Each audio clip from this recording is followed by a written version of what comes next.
اكل العيش يحب الخفيه. انا مستر عبوده صاحب العربيه. المشروع ده بدأ معايا من سنتين. انا كان الفتره دي من اصعب فترات حياتي، ان انا اسيب شغل ووظيفه مستقره بسالري مستقر.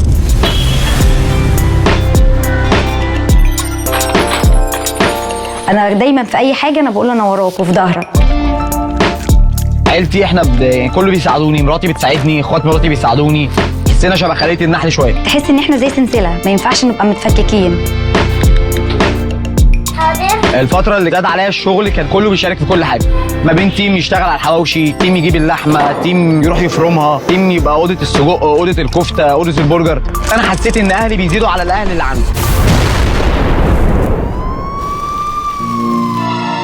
جالنا خبر من الجراج إن العربية بتاعتنا بتولع. حلم حياتك كله بيولع قدام عينك. انت غرقتنا، مستقبلنا كده اتدمر.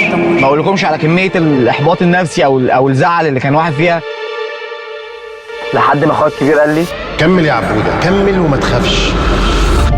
بنتي الصغيره مليكه قالت لي بابا هو انت مش هتفتح عربيه الاكل بتاعتي؟ الحمد لله رب العالمين، مع كل خطوه قمنا تاني باذن الله. يعني ما هتيجي دونا هتحس بطعم البيت في الاكل بتاعنا.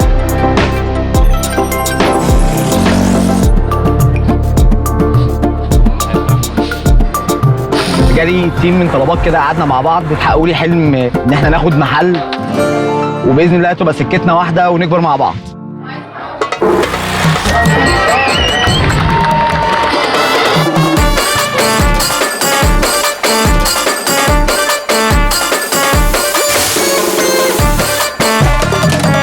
النهارده اتنقلوا من عربيه الاكل الصغيره لمطعم كبير. بجد برافو، فظيع قوي، عجبوني قوي. كنتش متوقع ان انا هاجي الاقي الجمال ده.